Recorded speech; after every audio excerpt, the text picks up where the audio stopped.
আসসালামু আলাইকুম। আজ ২ জুলাই ২০২৫ বুধবার। আজকের সংবাদপত্রের প্রধান প্রধান খবর নিয়ে উপস্থিত হয়েছি আমি আনোয়ার বাবু।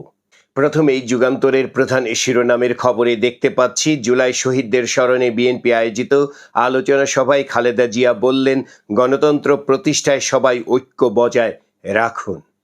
জাতীয় নাগরিক পার্টি অর্থাৎ এনসিপির আহ্বায়ক নাহিদ ইসলাম গতকাল পীরগঞ্জে সাংবাদিকদের বললেন, শুধু সরকার পতন নয়, জুলাই আন্দোলনের লক্ষ্য ছিল নতুন বন্দোবস্ত।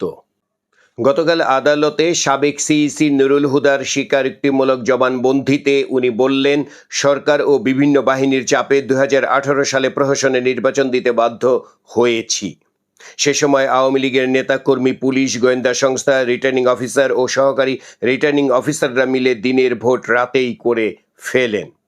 যখন দেখলাম কিছু কিছু কেন্দ্রে 90 থেকে 100% ভোট পড়েছে, তখন আমি বুঝে গেলাম দিনের ভোট রাতেই হয়ে গেছে।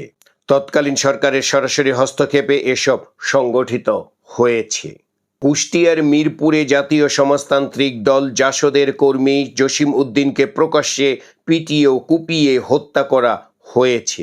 এই ঘটনায় ছাত্রদল নেতাসহ 3 জনকে আটক করেছে পুলিশ। যুগান্তরের আরেক খবরে দেখা যাচ্ছে, আসন্ন জাতীয় সংসদ নির্বাচনকে ঘিরে ব্যাপক প্রস্তুতি নিচ্ছে আইন শৃঙ্খলা বাহিনী। এ বিষয়ে আইজিপি সহ আইন শৃঙ্খলা বাহিনীর ইউনিট প্রধান এবং গোয়েন্দা প্রধানদের সঙ্গে একাধিক বৈঠক করেছে স্বরাষ্ট্র উপদেষ্টা। ফেব্রুয়ারিতে নির্বাচন হবে, এটা ধরে নিয়েই নির্বাচনের প্রস্তুতি নেওয়ার নির্দেশ দেওয়া হয় বৈঠকে। নির্বাচনের সময় যাতে যৌক্তিক কারণ ছাড়া ভোট কেন্দ্রের চৌহদ্দির ভেতর পুলিশ সদস্য ঢুকতে না পারেন, সে বিষয়েও নিশ্চিত করতে বলা হয়েছে। আরও বলা হয়েছে, কোনো বিশেষ প্রার্থীকে বাড়তি সুবিধা দেওয়া হবে না। ভোটের সময় নিয়ে আলোচনা হয়নি প্রধান উপদেষ্টার সঙ্গে সিইসির, এমনটাই গতকাল সিইসি এক সংবাদ সম্মেলনে জানালেন। চট্টগ্রামে আইনজীবী সাইফুল ইসলাম আলিফকে নৃশংসভাবে খুনের ঘটনায় ইসকনের সাবেক সংগঠক চিন্ময় কৃষ্ণ দাস ব্রহ্মচারীকে প্রধান আসামি করে চার্জশিট দিয়েছে পুলিশ। এতে 38 জনকে অভিযুক্ত করা হয়েছে। ইত্তেফাকের এক খবরে দেখা যাচ্ছে, বিএনপি ধরে নিয়েছে ক্ষমতায় যাবে, এই কারণে নিজেদের মতো করে সংস্কার চায়। এই কথাগুলো গতকাল বলেছে জামায়াতে ইসলামীর নায়েবে আমির ডাক্তার সৈয়দ আবদুল্লাহ মোহাম্মদ তাহের। সৈয়দ আবদুল্লাহ মোহাম্মদ তাহের আরও বলেন, জামায়াতে ইসলামী সংস্কারবিহীন কোনো নির্বাচন গ্রহণ করবে না। গতকাল যশোরে নির্মাণাধীন ভবনের কার্নিশ ভেঙে 2 প্রকৌশলী সহ 3 জন নিহত হয়েছেন।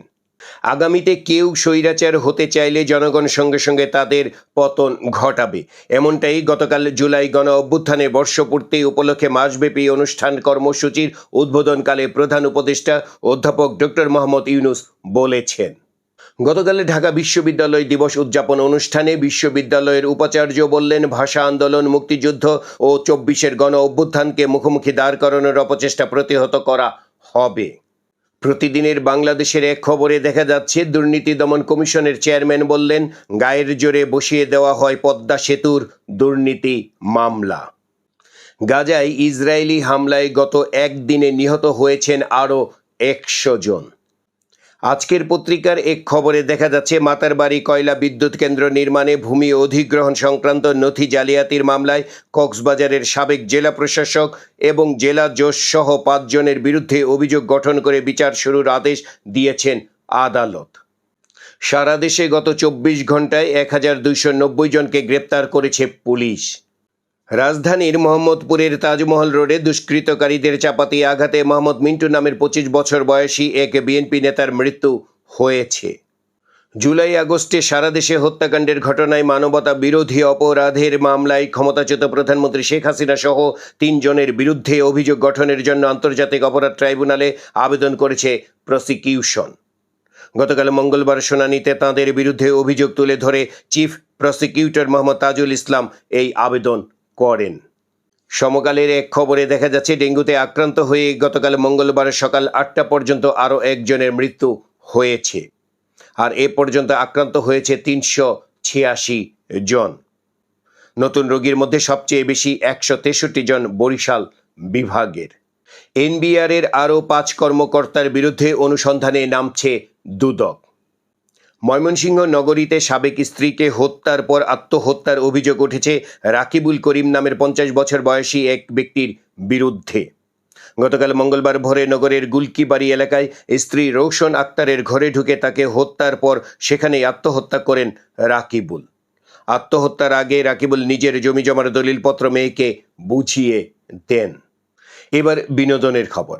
বিনোদনের খবরে দেখা যাচ্ছে বিশিষ্ট অভিনেত্রী জয়া আহসান তার ব্যক্তিগত ফেসবুকে লিখেছেন, ব্যক্তিগত বিষয় যত বেশি জানাজানি হবে তত বেশি সম্পর্ক নষ্ট হয়, এটা আমার বিশ্বাস।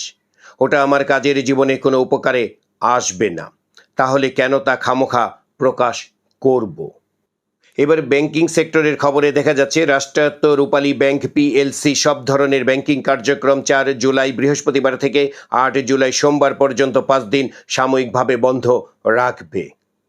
ব্যাংকের ডেটা সেন্টার স্থানান্তরের কাজ নির্বিঘ্ন ও সুষ্ঠুভাবে সম্পন্ন করার লক্ষ্যে এ সিদ্ধান্ত নেওয়া হয়েছে। ব্যাংকিং সেক্টরের আরেক খবরে দেখা যাচ্ছে জুন মাসে রেমিটেন্স এসেছে 34,000 কোটি টাকা। এই ছিল আজকের সংবাদপত্রের প্রধান খবর। আমাদের এই ভিডিওটি যদি আপনাদের ভালো লাগে তাহলে একটি লাইক দিন এবং অন্যদের দেখার জন্য বেশি বেশি করে শেয়ার করুন। আর কমেন্ট বক্সে আপনার মতামত জানাতে পারেন। আমাদের ভিডিও নিয়মিত দেখতে হলে আমাদের এই চ্যানেলটি সাবস্ক্রাইব করুন।